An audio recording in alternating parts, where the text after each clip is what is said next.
और आपको सीधे लिए चलते छत्तीसगढ़, जहां पर छत्तीसगढ़ विधानसभा चुनाव को लेकर बीजेपी घोषणा पत्र जारी कर रही है। अमित शाह भी मौजूद है। के बगैर ऐसे ही एक संकल्प की परिपूर्ति करते हुए हमने छत्तीसगढ़ राज्य की स्थापना की थी और छत्तीसगढ़ राज्य की स्थापना का उद्देश्य जो था वो एक प्रकार से विकास से महरूम रह गए ये पूरे क्षेत्र को एक नया राज्य बनाकर विकास की मुख्यधारा में सम्मिलित करना था। छत्तीसगढ़ की स्थापना के कुछ ही समय के बाद हमें छत्तीसगढ़ के लिए काम करने का मौका मिला। 15 साल तक रमन सिंह जी के नेतृत्व में छत्तीसगढ़ में भारतीय जनता पार्टी की सरकार चली और ये 15 साल छत्तीसगढ़ को बीमारू राज्य से एक अच्छे राज्य में तब्दील करने वाले 15 साल रहे। अभी 5 साल कांग्रेस की सरकार रही, अब फिर से चुनाव आया है।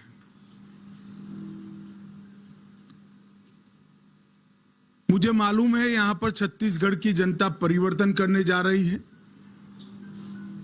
मैं छत्तीसगढ़ में घूमा हूं, जनता से संवाद भी किया है।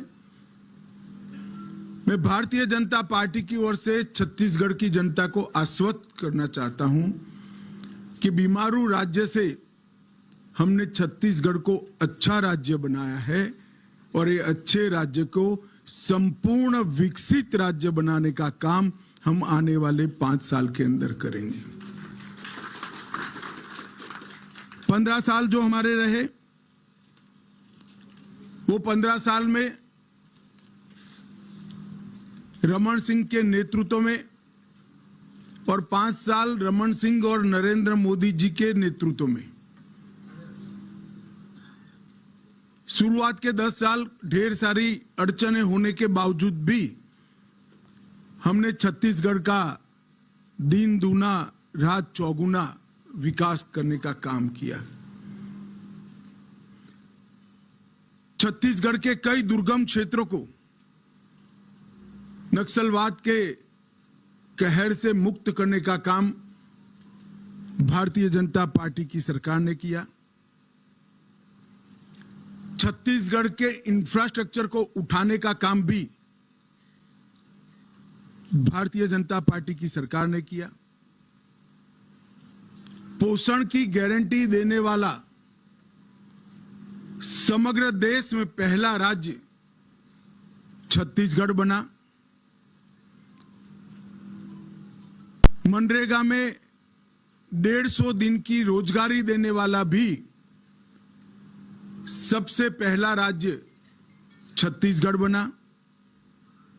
समग्र देश में मातृत्व के अवकाश की परिकल्पना छत्तीसगढ़ राज्य ने सेट की।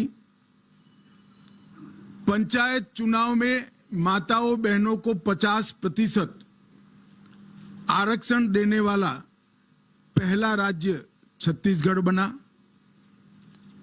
छात्रों को निःशुल्क लैपटॉप टैबलेट देने का प्रारंभ हुआ और एक छत्तीसगढ़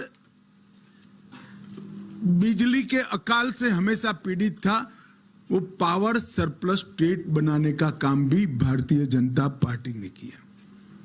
इसके साथ साथ पावर हब, सीमेंट मैन्युफैक्चरिंग का हब, इस्पात मैन्युफैक्चरिंग का हब, एल्यूमिनियम मैन्युफैक्चरिंग का हब, हेल्थ केयर की अच्छी सुविधाएं और डिजिटल क्रांति की शुरुआत भी भारतीय जनता पार्टी के शासन में हुई।